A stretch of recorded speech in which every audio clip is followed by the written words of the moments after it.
الحمد لله رب العالمين، صلى الله وسلم وبارك على نبيه الأمين وعلى آله وصحبه ومن تبعهم بإحسان واستنى بسنتهم وسلك طريقهم إلى يوم الدين. علمتنا إنك أنت العليم الحكيم، اللهم علمنا ما ينفعنا وانفعنا بما علمتنا وزدنا علما. اللهم اجعل علمنا حجة لنا لا حجة علينا. رب اشرح لي صدري ويسر لي أمري واحلل عقدة من لساني يفقه قولي. قال المؤلف رحمه الله: الباب الثامن في الإمامة، وفيه مسألتان. المسألة الأولى في إثبات إمامة الخلفاء الأربعة رضي الله عنهم، والدليل على إمامة جميعهم من ثلاثة أوجه. يتي الله سبحانه وتعالى تدد مولد وطول سنيد حندد يتي ينتري يجولو أن العرمد محمد صلى الله عليه وسلم أوم أنول يمد سبير مد يجول صحابة بفو وجول إحوارك على جوكو دينك بجوكو نوكا يو الله جوكين ين كان دينا وتابن تنا إحوار مكة وجدتا يدر مكة كدي اللهم آمين. واللي في رنو يلا يرمنا o addi ngal dambugal ngal ɗo watti jeertaɓal o wi ko dambugal fi almamiyagal ngal fi wongol ardiɗo ko fanda almamiyagal ngal ɗo ko laamagol ngol wona hoore yimɓe ɓen ka dawla wona almamiyagal ka julde. Ngal ɗo dambugal ɓe addirigal heewi addugol ngal kamɓe windoɓe tawhid ɓen aqida ɓen, sabu honɗum sabu yeddodiral wannongal ɓaawo nelaɗo sallallahu alayhi wa sallam ka lontagol mo galli haray waɗugol lontiɗo lonto nelaɗo sallallahu alayhi wa sallam fi ardagol julɓe ɓen e fiyakuji ɗin fuu ko farilla kana farilla. Ardinoɓe ɓen lontinoɓe ɓen ɗon Abubakar, Omar, Uthman, Ali ha luttuɓe ɓen yen andi no wodi feddeji goo ɗi jaɓano lontal woɓɓe e maɓɓe Shia ɓen ɓe jaɓali lontal Abubakar, Omar, Uthman. ɓe wi kamɓe ko lontal Ali kañum e zurriyaji Ali ɗin tin ko ɗum ɗon woni ko ƴetta. Haa ɗum waɗi woɓɓe ɓe wi'a ɓeeɗa ko heeferɓe ko nasiba, ɓe wi'a ko rafida, ko sabu ɗum ɓe addantangal dambugal ɗo e tawde fiyaake yimɓe ɓen ka diina o ka adna o fewata wona no hani wonirde noon si tawi ardiɗo ala, si tawi yeesojo ala, ardiɗo ala, yimɓe ɓen mo ɓe ko kañum laami hoore mum, kañum woni kumfen hoore mum, fiya ko adna on fewata, fiya ko laakara on fewata. Ko waɗi no yimɓe ɓen jikku ɓurɗude kon e yimɓe ɓen ko poɗalngol hoore mum moƴƴereji ɗin tun, sago mum kañum kala ko moƴƴi kongo kañum tun hendoto bone fof ko heɓugo e hoore yimɓe ɓen. Ɗum ara e maslahaji ɗin ara haɓugol ara gerdugol ko ɗum wasi mawɓe men ɓen ɓe yuɓɓuno gimol ɓe nushor ra'iya ɓe wattuno toon ɓe inni wala jairun sittina aman afdalu min ummatin fi nisfi yawmin tuhmalu. Lanɗo toñowo o laamagol duuɓi 60 sinda ɗum edi yimɓe ɓen accidede hoore muɗum feccere ñallal. Bone ko oɗa watta kon e bone ko wattaɗa kon tawa sinda ɗum ɗa. Ko ɗum wasi o addi ngal dambugal ɗo o wi fil imamati fi ardagol ngol wongol yeeso ɗowgol yimɓe ɓen, laamagol yimɓe ɓen kalislam l'islam on no waɗɗini wonde yo lanɗo on yo laaɓam ɓe o laamiɓe reedu yo moƴƴo e maɓɓe yo nunɗu wota o janfo o inni kala nelaɗo maaki kala mo Allah halfini fiyaake julɓe ɓen o janfi ñande o hawroy e Allah yawmal qiyama o hawra e Allah Allah no tikkanimo kambaji buyno arde telen ɗon telen laamiɓe ɓen no farli ka l'islam no farli hoore laamaɓe yo ɓe ɗofto laamiɓe ɓen fannin laamiɓe ɓen yamirali yeddugol Allah haysi ɓe tooñi haysi ɓe ƴetti moƴƴireji ɗin ɓe waɗi fayda beru maɓɓe kamɓe e yimɓe maɓɓe ɓen tun aray hatta ɓay tun ɓe yamirali yeddugol Allah ko kamɓe woni e yeddude Allah ɓe yamirali yimɓe ɓe yeddu Allah no waɗɗi yimɓen ɗofto sabu honɗum sabu pottingol bone ɓurɗo mawnude on sabu ƴettugol bone ɓurɗo fanɗude on si woni boneji ɗiɗi be goɗɗo e majji ƴette janduɗo on e fanɗuɗo on ko fanɗuɗo on ƴettete si wi sukkitayɓe kaɓe sukkiɗon ko gere ɓurɗo mawnude ko ƴiiƴam buy hibbata eɗi ko ɓe woni kamɓe e warde seeɗa ɓe ñaama jawle ɗen ko noon l'islam addi yeeso noon ka darngal mo ɓe Allah yoɓoya ɗum ko golluno kon o wi wa fihi no e ngal dambugal ɗo mas'alatani mas'alaji ɗiɗi almasalatu l'ula mas'ala arano on fi ithbati imamati alkhulafai al-arba'ati radiyallahu anhum fi tabintinnugol almamiyagal lonti ɓennayo ɗum ko Abubakar e Umar e Uthman e Ali radiyallahu anhum والدليل دل كتندين على إمامة جميعهم المغول بأردغول بفوم وهي من ثلاثة أوجه أنكو جيستات دل كتندين وانت كم بنايون أنكو بألمامي بنو وني لونتي بنلا صلى الله عليه وسلم كأردغول يمبه بن كفوجغول في أدناهم ka moɓugol ɓe ka julnugol ka fewjugol dendanangal fiyakuji adna maɓɓe ɗin o wi ko tindinta ɗum ko geese tati ahaduha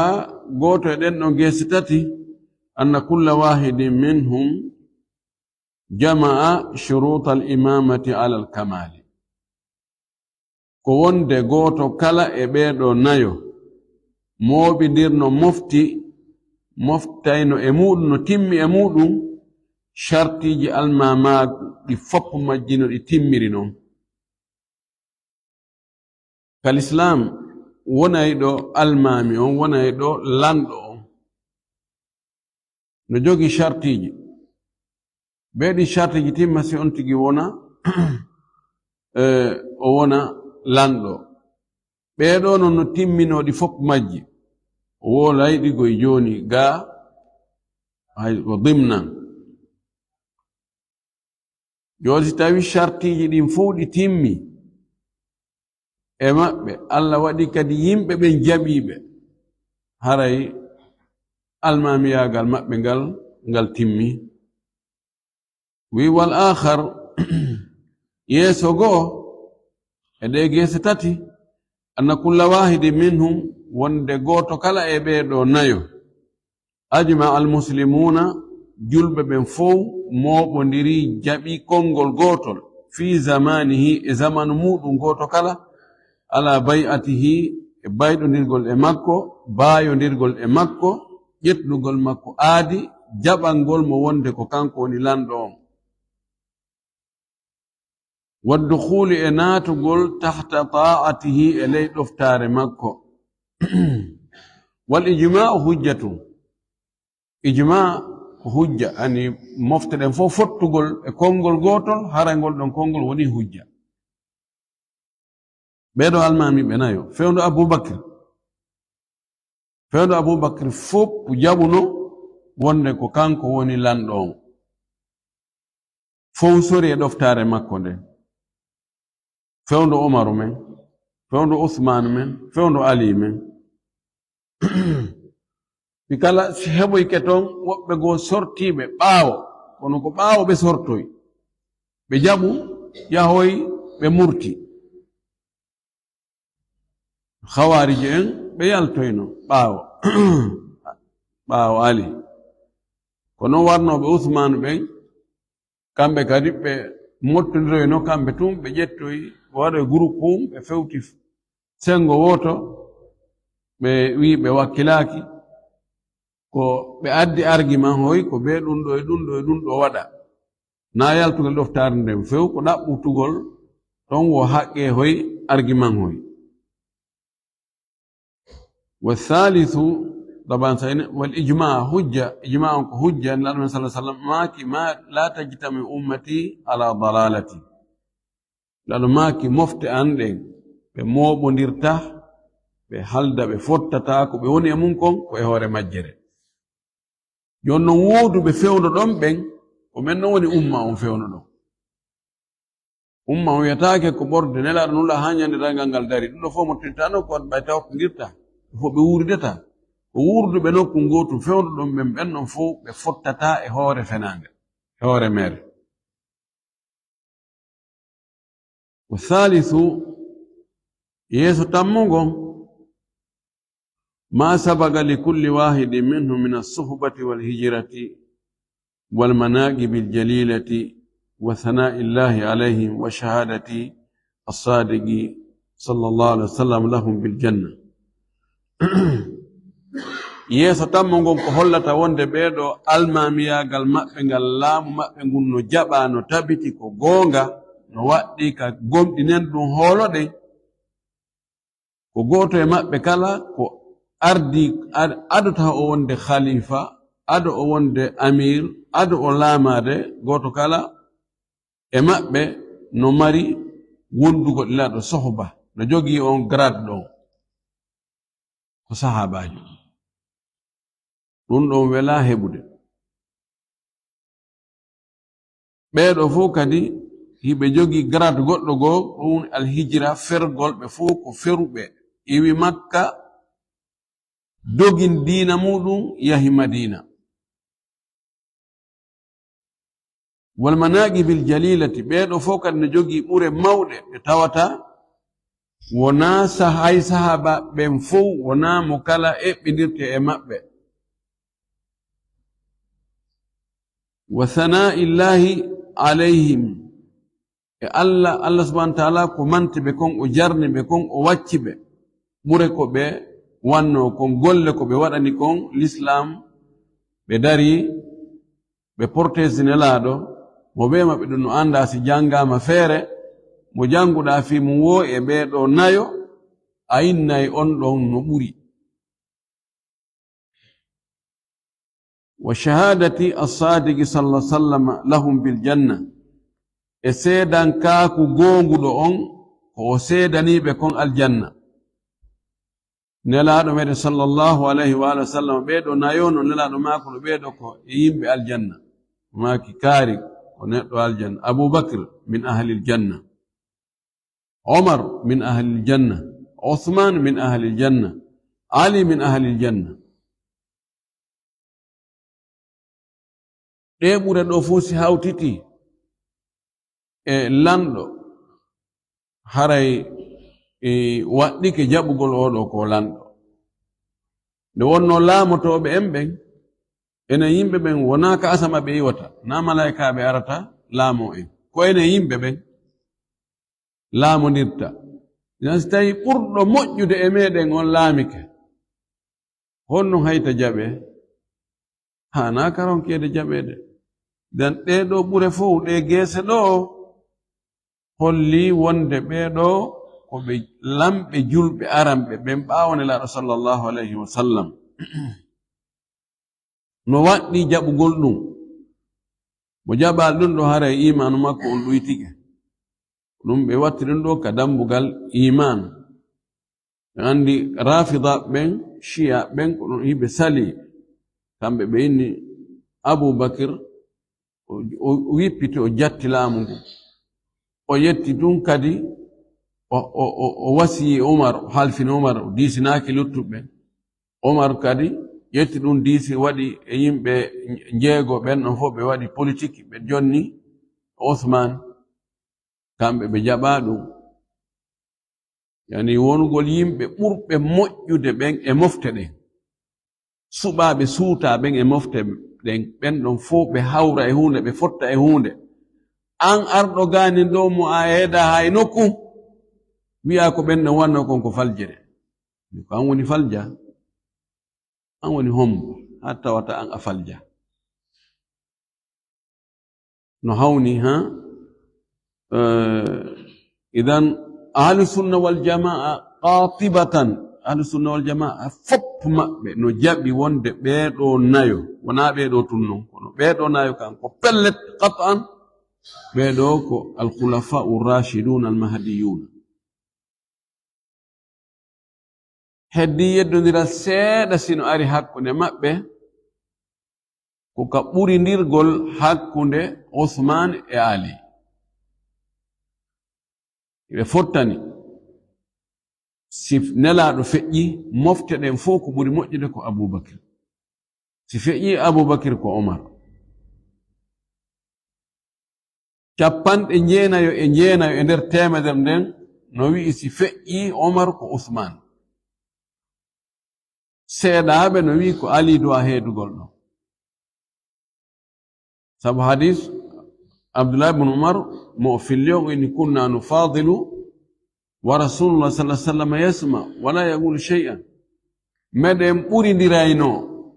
men wi'a ko kaari buri kaari ko kaari buri kaari fewno la no jenti men wi'a mofteren do fop si feƴƴinu laaɗo ko Aboubakr buri si feƴƴi Aboubakr ko Omar heedi ɗon si feƴƴi Omar ko Ousmane heedi ɗon si feƴƴi Ousmane ko Ali heedi ɗon nelaɗo harano jenti o wiyata o owe holli wonde pellet ko non woni nanata no wowle ko hana ka wowle do fankatu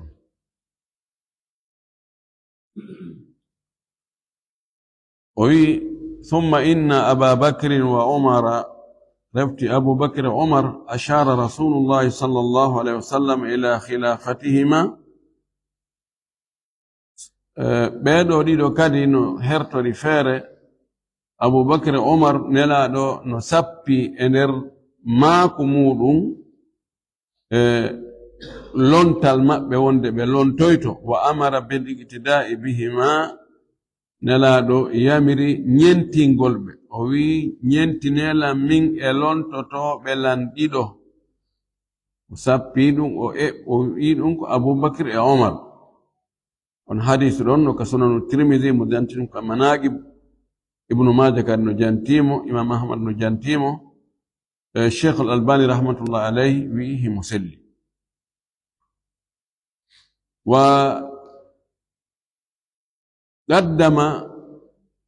قدم رسول الله صلى الله عليه وسلم أبا بكر على حجة الوداع خطأ على حجة قبل الوداع نلا نمير صلى الله عليه وسلم أردن أبو بكر ودي مهور حج أدو حجة الوداع حج هير نوغل أنغو نلا نمير صلى الله عليه وسلم ودنو أمير حجنغو وأبو بكر وعلى صلاة بالناس في مرض موته نلا رمينا صلى الله عليه وآله وسلم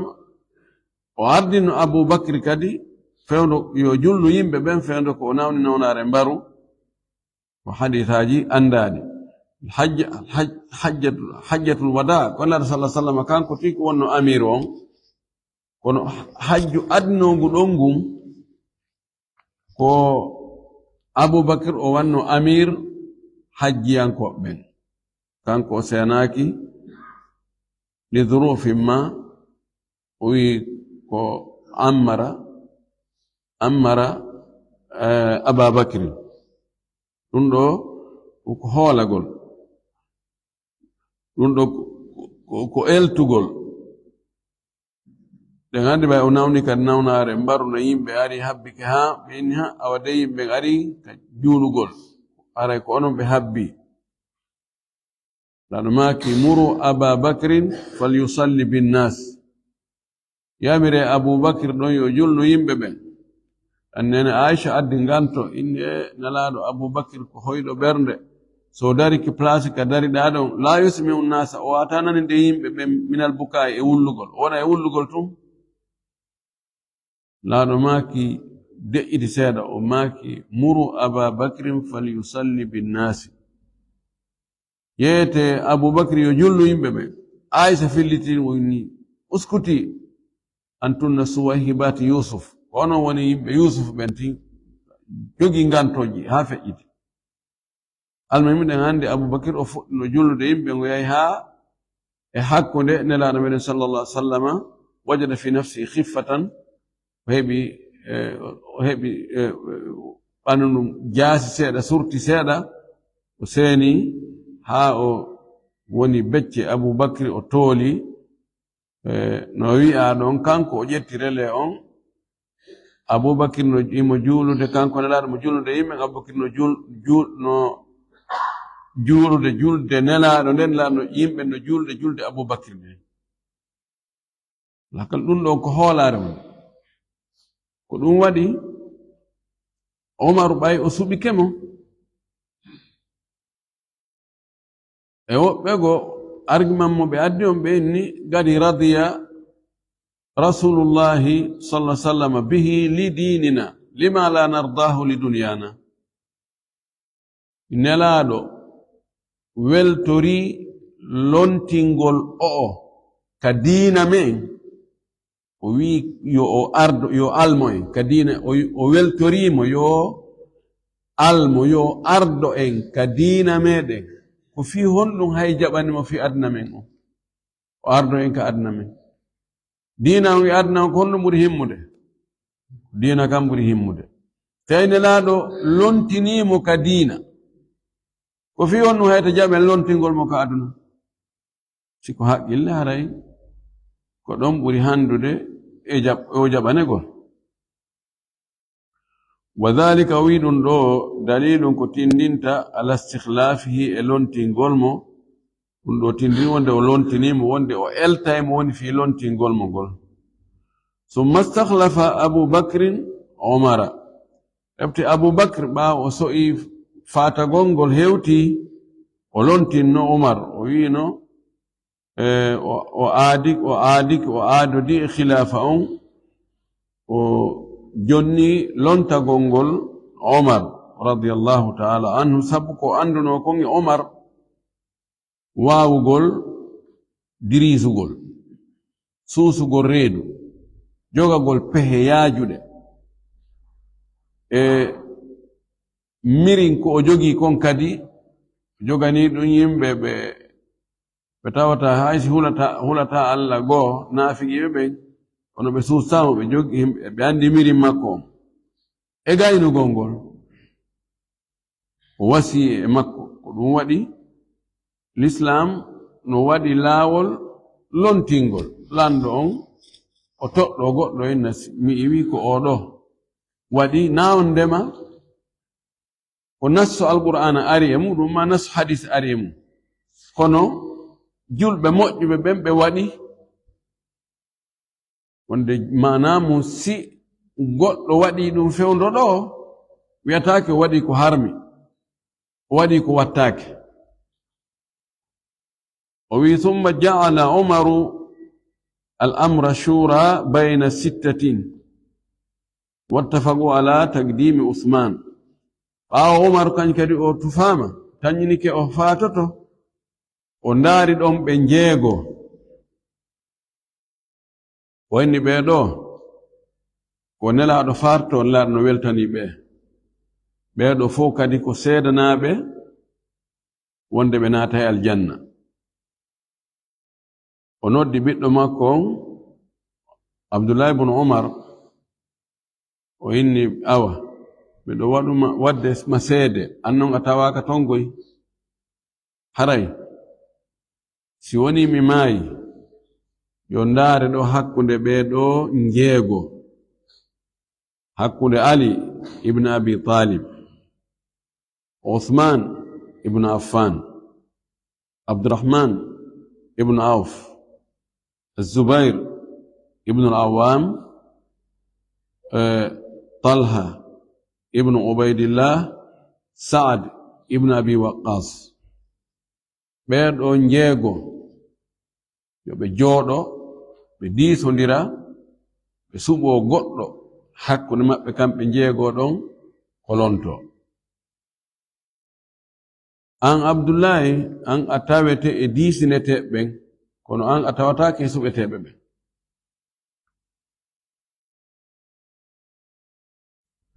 ɓeeɗo fuu ko ɓe nelaaɗo seedani wonde naata e aljanna. Nelaaɗo faatiitay no weltanii ɓeeɗo.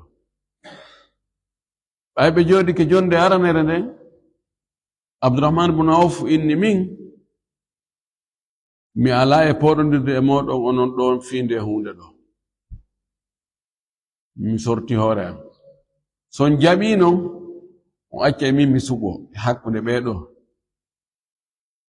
Jonnon mi tan mi ndaarana en joni onon njowoɓe luttuɓe ɗo ɓen ko hombo gasata. O yimmi o yahi o waɗi sondage, o lando yimɓe ɓen ko joni hakkunde kaari e kaari e kaari e kaari ɓeeɗo njowo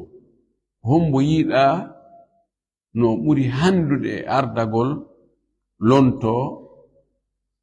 Omar, tawi Omar faatike. Tawi ɓurɓe ɗurde ɓen ƴetti ko Usman. ɗum waɗi ɓayi ɓe juuli subaka noddu yimɓe o inni ra'aytu nnasa la ya'diluna an Usman. wi kono mo huli Ali, wi Ali yimɓe ɓen ɗo ko ɓe sappi ko Usman. miɗo jaɓi o waɗamo baya kono watta fago ala taqdima Usman fottani ardingol Usman ila an qutila madluman ha o wara ko toñaɗo kanko Usman radiyallahu anhu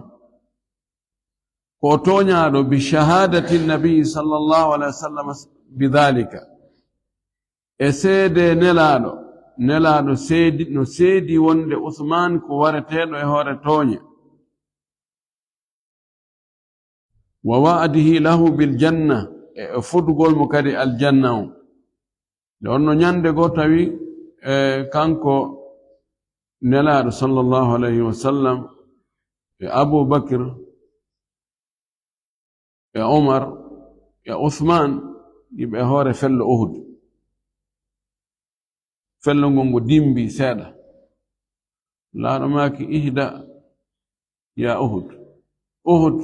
deƴƴu fa innama alayka nabiyul umma wa siddiquha wa shahidayha aw kama warada. o wi fello Uhud wata dimbo dey sabu ko woni e hoore maɗa ko annabijo ɗe mofte ɗo e goonguɗo mofte ɗen e shahindinneteɓe ɓen ɗiɗo mofte ɗen. ko naññande Omar e Uthman andi ko ɓe sahindinneteɓe ko ɗum o sappi ɗo. ɗum woni wa wa'adihi lahu bil jannati ala dhalik. Nelaɗo sallallahu alaihi wasallam fodi mo wonde o naata e aljanna samma ɗon thumma kana ahaqqa nnasi biha ba'dahu refti laati non ko ɓuri handude e laamagol ngol e ardagol ngol ɓaawo Uthman aliyun ko Ali radiyallahu anhu li rutbatihi sharifati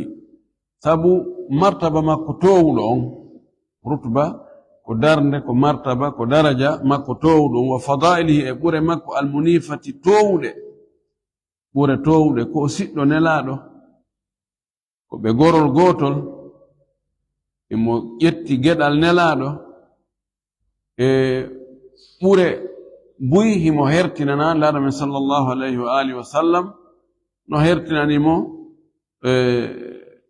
ɓuri heewde sabu ɗum tawi ko duwa hendade ɓa Usman radiyallahu anhu ko kanko Ali ko kamɗo khulafa'ur rashidun al arba ko ka waragol Ali ɗo ko ɗo hatti wa amma ma shajara amma non ko yanuno kon bayna aliyin wa muawiyata hakkunde Ali e muawiya ɓe pordirno ɗen andi gere wanno hakkunde maɓɓe siffayni to e muawiya no telen shami ko ton o laamori on tumati capital islamu ngal ko Madina woni Ali ko Madina woni fottoyi wari waron sahaba buy maayi e muɗum waman kana ma'a kulli minhuma e wondunoɓe kala goto kala e ɓeeɗo woɓɓe no wonde Ali woɓɓe no wonde Muawiya min as-sahabati morde sahabaɓe ko yanno kon hakkunde maɓɓe fal awla ko ɓuri hanude al imsaku an dhikrihi ko jogitagol gaayi wowlugol ɗum ɗon nangugol ɗengal muɗum hara moddinal ɗengal mum e ƴiiƴe ɗe jungo muɗum moddali ko ɗum ñande go goɗɗo landi Abdullah ibn Umar fi ɗingereji wannoɗi ko hombo jogino gonga ko hombo toñuno o wi ƴiiƴam ɗan jungo an Allah waɗano yo moddu e mum ɗengal an moddata e majjam o wi ɓe fof ko ɓe Allah yiɗi yarli toñuɗo ko toñuɗo ko e maɓɓe jeya toñaɗo ko e maɓɓe jeya warɗo ko e maɓɓe jeya waraɗo ko e maɓɓe jeya wi ko ɗum woni ɗum ɗo woni aqidatu ahli sunna wal jamaa al imsaku amma shajara bayna as-sahabati fi al-hurub bil ijtihad wa an yudhkaru bi ahsani dhikri nde ɓe jantete ko ɓuri moƴƴude e jantore wa yultamasu lahum ɓe ɗaɓɓitane ahsana ta'wil ko ɓuri moƴƴude e firo ko ɓe firino kon mo ɓe no yiri non ko pehe ɓe addi ko ijtihadu ɓe waɗi ena joni yen ɗaɓɓana ɗo yimɓe fayde hara ko banni ɗaɓɓana ɓe ɗo gantoji a darale no gasa anda ko ɗum e ɓuno ɓeɗo tanƴini tulle si tawi nani nun ko ni nun ɗaɓɓana mo ɗon ganto hara yumɗi andi tetere ko toñowo ko bandi ko dugula tawa yana e sahaba ɓen wona wigo noɓen ɓe hulatano Allah ko laamu ɓe wonno ɓe ɗaɓɓude jakana fi Allah ɓe wonno e waɗirde jakana ɗum ɗo yaahi ɓeɗo ko hombo ɓuri handude ɗaɓɓanede ganto ya subhanallah o wi fa inna al amra kana fi mahalli l ijtihadi fiyaake on wonino e nokku tinnare nokku kan darɗe wawata luutondirde ɓeeɗa yirani fa amma aliyu wa man kana ma'ahu amma ali e ɓe wondunoɓen fa kanu ala alhaqqi ɓe wonino e hoore goonga sabuna ali o lontinama waɗama mubaya o fottama e hoore makko li'annahum ijtahadu fa asabu fahum ma'jurun sabu ɓe waɗi ijtihad ɓe hawrodiri e goonga on kadi ɓe heɓi baraji wa amma muawiya radiyallahu anhu wa man kana ma'ahu fajtahadu fa akhta'u kamɓe kadi ɓe waɗi ijtihad ɓe yiri laawol goo kono ɓe falji fahum ma'dhuruna kamɓe ko ɓe jaɓanaɓe ganto ɓe to ma'juruna ko ɓe yoɓaɓe ajru jogi joddi ɓeɗo ma'dhuruna heɓe jogi ganto wa yanbaghi tawqiruhum no hani teddingol ɓe wa tawqiru sa'iri sahabati e teddingol sahaba ɓen fuu mawnina ɓe wa mahabbatihim e yiɗugol ɓe lima warada fil qur'ani sabu konko ari ka alqur'ana kon min athana'i alayhim jarnugol ɓe manta ɓe wacca ɓe ولصحبتهم لرسول الله صلى الله عليه وسلم اسبكو بوندي انلادو بدارودي انلادو be wadi wonkiji mabbe din defandugol nelado be tambiti nelado be tambitori nelado jawle mabbe e balli mabbe e wonkiji mabbe e pehe mabbe e gurna mabbe dan fo dun non tunno yoni no yonandi be ganto kalat enen goddo hayso o bonni o so moƴƴini o bonnoyi si goddo fuddike mo felde bonnere den yimbe ngandina mo ine konno yo ngande kadi ko kanko wadana en hunde kaari koy ko kanko wadana en kadi hunde kaari ko kanko wadana en hunde kaari awa sawi dun do e ngol do o falji hara dun do yona ko wowle koni haniri bedo sahaba benalado mo jangi ko honno be darori taw natugol bil islam tampere ko be tampi ko be letta wobbe lutti e mudum wobbe rada yaltina sasina atawai ko be falji do hakkude mabbe affaire politique do dum do yona ko be felire itte sikke haka on tigi tuuma be yaltina be kadina fagadi gala sallallahu alaihi wasallam gondina la do allah ngo maki Allah fi ashabi mirentiniri on Allah be wondi be am la taj'aluhum gharadan ba'di ta on wadu be dey faandorde mana gharad ko kawete jona en fu fiden do ka fu mo be ka bugoto kural mudum mobe tan wadbe mobe ka don ko don yanata ko don ruccitata ko don sabotata ba'di bawan faman ahabbahum wayidibe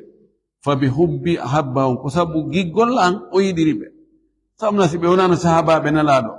ko harano ko on be mari idra be fi on no wodi wurno be fe on nalado be wonana sahaba be ay inde mabbe wowla kaga mo yiɗiɓe ko sabu o wi ko sabu giggol am waman abgadahum fa bi bugdi abgadahum mo tikkaniɓe haray ko sabu tikkangol lam min ko ɗum defi mo tikkangol ɓe o tikkaniɓe haray o tikkanilam waman adahum mo lorriɓe mo tampiniɓe fagadi adani haray o lorrilam waman adani mo lorrilam fagadi ada allah haray o lorri allah ɗo ko silsila jokkodirɗo sa yiɗi sahabaɓe anduɗe yiɗi nelaɗo sabuna ko sabu yiɗigol nelaɗo ɗum yiɗirɗaɓe teddungal maɓɓe ngal ko imtidatan ko teddugol nelaɗo ngol sa añiɓe tun haray añi nelaɗo si a lorri nelaɗo mo lorri nelaɗo haray o lorri allah almasalatu thaniyatu masala ɗimmo fi shuruti l'imamati fi shartiji almamiyagal o wino ɓeeto fo ɓe timmini shartiji almamiyagal yonnomo jantare ɗin ɗo shartiji wonugol lanɗo na almamiyagal ka julirde wonde nge wolde de shartiji wongol lanɗo julɓe ɓen wayya thamaniyatun ɗin ko shartiji jeetati ɗum ɗo nun ko lawnun ka al islamu ko wongol julɗo gam mo wona julɗo hana laamade julɓe ɓe goo wal bulugo e hellifeede ani pay kun tawata kun hellifaaka kun hana wonde lanɗo ko waɗi haqqille makkum on ɓendaali kun andata maslahaji ɗin ko honto ittirte e lorraji ɗin ko honto duñirte wal aqlu e haqqille no anda feetuɗo o wawata ardade feetuɗo ma feetin kinniɗo on tigi ñaamay ko ñaamiwo o yaray ko yariwo o ñaamay ko bonnata hakkil ma o yaray ko bonnata hakkil oɗo fota e ardade wadhukuratu e ngoraagu wongol gorko dan sonnajo hana laamade laamuji dowji ɗin ko waɗi ko arata e makko e piiji goɗɗi goo tawa fewndo ɗon alhaali makko on no serti e alhaali gorko fota ardade fewɗon no ɗuuɗi o wonayi wonde sowiiɗo o wonayi wonde ɓeyɗo muyninowo ɗen andi ɓe sonnaɓe no haysi mone on tiiɗata kono ɓe yaawi monagol kadi no gasa hara ko o jombaɗo so o jombama ɓayda ko moodi makko andi fi makko e goɗɗi goo ɗaɗo makino ko naaqi sato aglin wa dinin hana si tawi ko l'islamu fewji hana ka sonnajo jonne wonugol hoore teri julɓe ɓen ko ɗum waɗi ɓawo farisiyankoɓe ɓe lammini debbo e hoore maɓɓe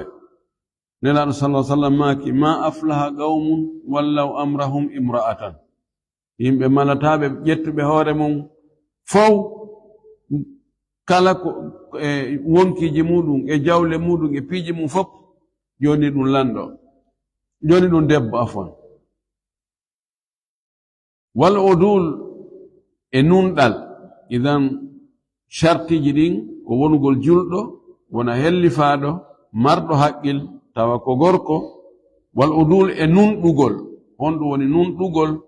ara ko waɗugol hunde nden kande haani wadde ɗon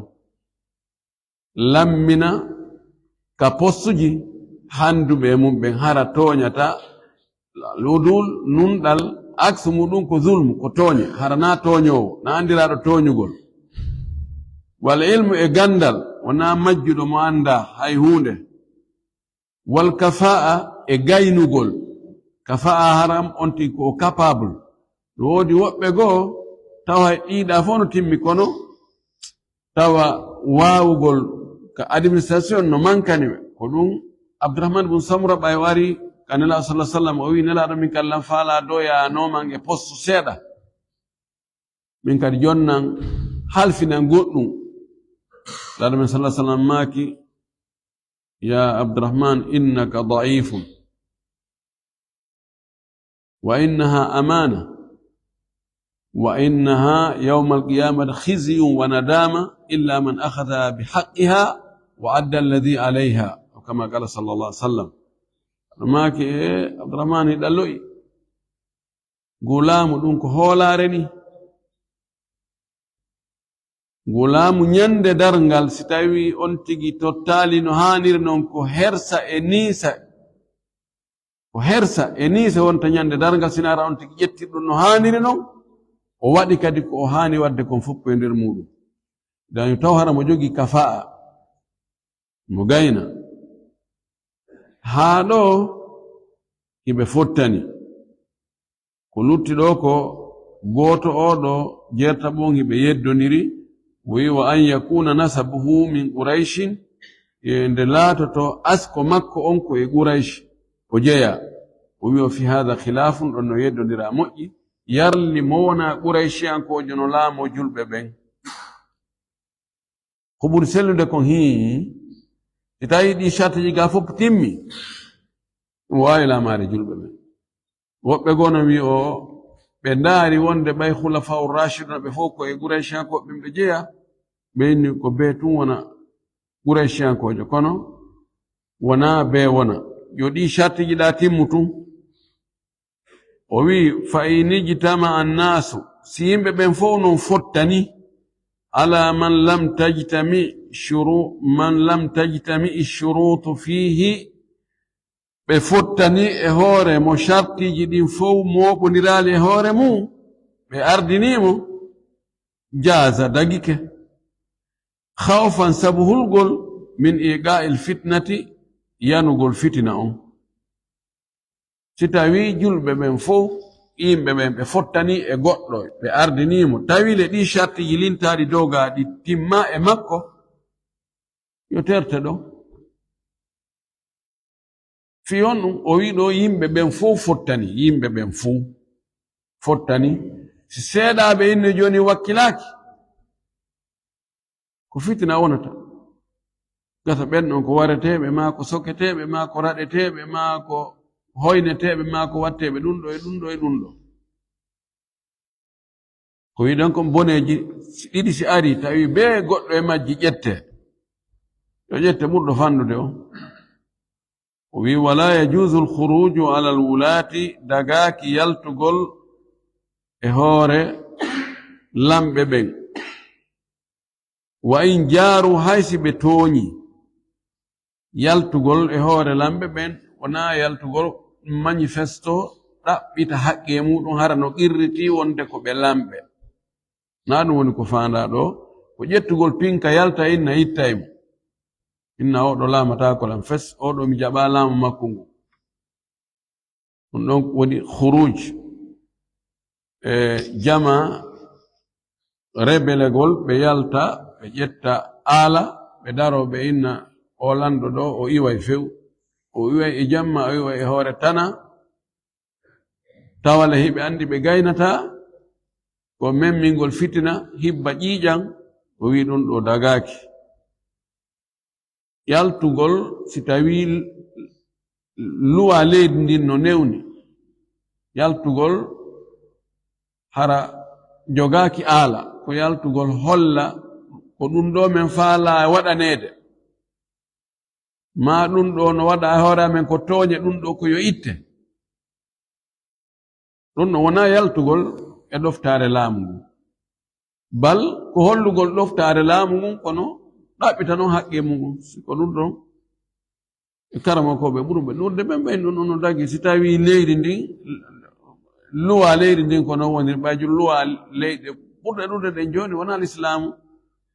wona ñaawirede ko luwaji portoɓe si tawi luwaji portoɓe ɗi newnuɗi ha lanɗo on woni lanɗo ɗin ɗon luwaji kadi si tawi hiɗi newni wonde laama ɗon kan kadi yo ɗaɓɓitir haqqeji makko ɗi onone ɗo gande wonno lasli on to ko luwa portoɓe joɗɗini lanɗo on idan ko honno harminirten kadi joni luwa portoɓe ɗaɓɓitugol haqqeji ɗi ɓay tum woni gila yani woni leggal ngal ko leggal mango si tawi leggal mango ngal rimi mangore ara wona ko hawni ana wawi tettugol nde mangore ɗo ñaama ga ta haɓɓita joni leggal mango ngal ko leemuna ngal rimata ma ko pom ma ko banana nam o wi dagaki yaltugol e ɗoftare lamɓe ɓen wa in jaaru haysi ɓe tooñi haysi ɓe ƴetti jawle ɗen ɓe waɗi beru maɓɓe ɓe piyi ɓe piyatanoke ɓe sokki ɓe sokatanoke ɓe raɗi ɓe raɗatanoke dagaki yaltugol hatta yadhara minhum alkufru assurah ha feeña e maɓɓe kamɓe lamɓe ɓen keferagal laaɓungal pos surah laaɓungal ngal jilla ɗon aray noon si ɓe yaltini keferagal kef ma ɓe yamiri yimɓe ɓen yo yeddu Allah ɗon aray ɗoftare ala e ɗum ɗon di wa tajibu ta'atum no waɗɗi ɗoftagolɓe fima ahabba al insanu fi ko neɗɗo o yiɗi wa kariha ma ko añi o yiɗi o añi o si ɓe yamiri ko yiɗi yo ɗofto si ɓe yamiri ko añi madama na keferagal na bakkatu ko wontun entere makko ala e muɗum yo jaɓu yo ɗofto illa in amaru bi ma'siyatin sina hara ɓe yamiri yeddugol Allah ɗo non fala ta'ata li makhluqin fi ma'siyati al-khaliqi ɗoftare Allah na tagaɗo si tawi e nder ɗoftagol mo ngol yeddugol taguɗo on no nder ton ɗum ɗon ara e dagatako dan ɗo ko nas hadis ko ma'ana hadis o addi ɗo hadis on mo waɗi mo leyga imam muslim no fillimo e abu dawuda e nasa'i ko bay'ato hadis ali nabi sallallahu alaihi wasallam immini konu o waɗi e hoore konu ngun amirujo goɗɗo o lammini hoore on non ko honno waɗi ɓay ɓe yahi haa ɓe muutoyke o huɓɓi yiite haa nge tiiɗi o inni on fopp naate ka nder yiite ɗo juske ko min laami o ɓen naata ka yiite nelaaɗo yamiri wonde si tawi lanɗo on yamiri koyo ɗofte dey kawnanalɗo onon on annda ɗin hadisaji woɓɓe go faala naatude ka yiite jaɓa yamirore nde woɓɓe go inni o woye o wi menen saayi meɗen julde meɗen horude meɗen ɗoftima min yalti min waɗi ɗum ɗo ko fiita men naatu yiite kala ko yiɗa min waɗi ɗo e aduna ɗo e moƴƴereji ko fiita min naatu ka yiite min natta ka yiite ɗo de ɓen sali fes gerda ɓen ɗon kamɓe jaɓal naatde fes ɓay ɓe hewti ɓe tawti nelaaɗo ɓe fili nelaaɗo ɓe ina nelaaɗo o amiru o mo lamminɗa e wara men ɗo min annda o ko honnu faala o hoɓɓu yiito inni o min naatu nder ton o wi atiu llah wa atiu rasula wa ulil amri minkum min jaɓal naatuɗe laaɗo maaki law dakhaltumuha lam tazalu fiha ila yawmi alqiyama si on naatuno ka yiite ɗon on sertano yon ka yiite ɗon ha ñande darngal on tumati laaɗo maaki la ta'ata fi ma'siyati llahi innama ta'atu fi lma'rufi wi ɗoftare ala e nder yeddugol Allah dey ko ɗoftete ɗoftare ko e nder ko moƴƴi kon woni idan ɗum ɗon woni fannin lamɓe ɓen ɓe yamirali yeddugol Allah hay so tawi ɓe yamiri maslaha maɓɓe ko ɗoftagol so ɓe yamiri yeddugol Allah ɗum ɗon wona e ɓe ɗofte few ko Allah e nelaaɗo a haqqu an yurduhu en torki Allah subhanahu wa taala yo Allah waɗan yimɓe moƴƴuɓe yo Allah moƴƴinan yo Allah waɗan okkor en yimɓe ardiɓe moƴƴuɓe nunɗuɓe huloɓe Allah hara ko ɓe yamirta kon fof ko moƴƴi tawa ko nafata leydi ndin ko nafata diina kon kadi torki Allah yo ɗuɗɗi moƴƴuɓe ɓen yo Allah loyin ɓe moƴƴaɓe torki Allah la reeno en o danda e bone masibo e ka leydi meɗen ɗo danda julɓe ɓen fof wa okkora en ɓuttu enen e julɓe ɓen fof wa akhiru da'wana an alhamdulillahi rabbil alamin wa sallallahu wa sallam wa baraka ala nabiyyihi al-amin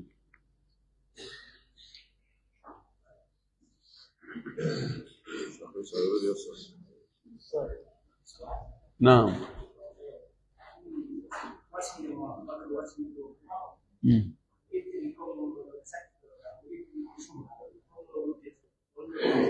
نعم وذكر بعض قال في اخر اللقاء فان مد غير فلا علم فسيعلم ولو كهاشية مدارات هاشية ممكن فين صفحة صفحة وذلك فحاشية أربعة قلت وذلك أنه لما دنا موتا من أبي بكر